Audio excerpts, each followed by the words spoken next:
अगर देश की आवश्यकताएं कांग्रेस से पूरी होती हैं तो ठीक है और हम उसके साथ हैं, लेकिन अगर वैसा नहीं होता तो हम नहीं कह सकते कि वह भारत से भी ज़्यादा महत्वपूर्ण है, भारतीय जनता से भी अधिक अहम है।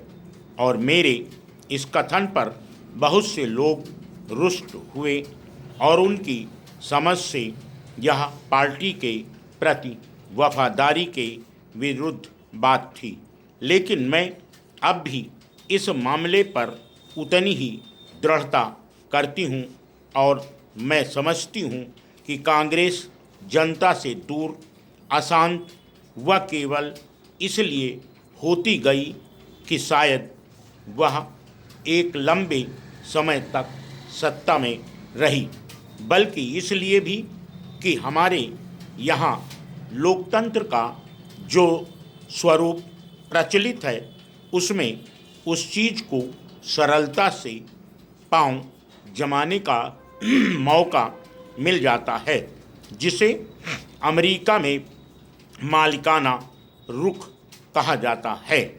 और हर जगह कुछ लोग यह सोचने लगे कि वह ही कांग्रेस है, कि वह ही अमुक राज्य की जनता है और परिणाम स्वरूप सही हो या गलत वह लोकप्रिय हो गए हैं।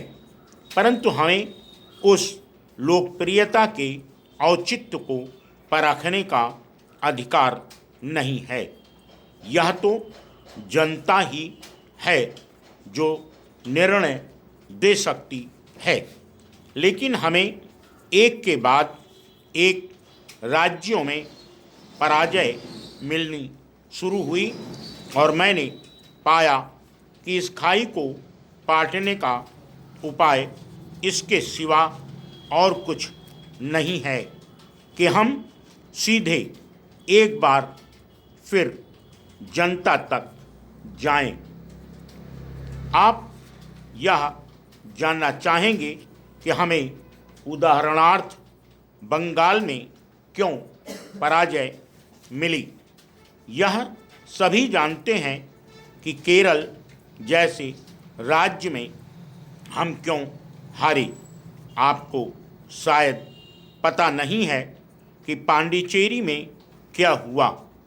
आप फ्रांसीसी हैं, इसलिए आपको पांडिचेरी में दिलचस्पी होगी।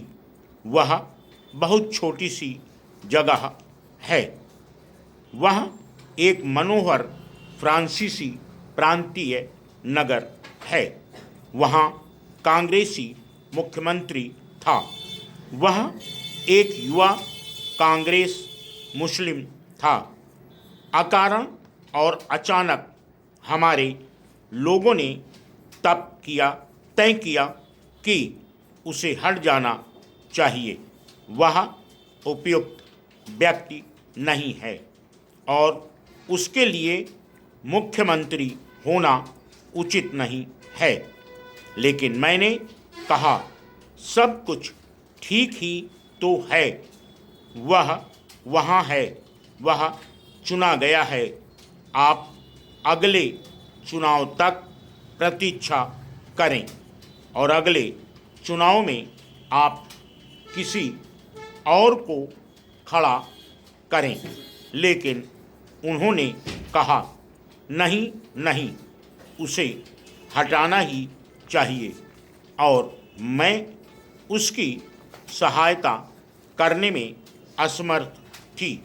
हालांकि मैंने पार्टी में बहुत कोशिश की, लेकिन सब व्यर्थ हुआ। Full stop.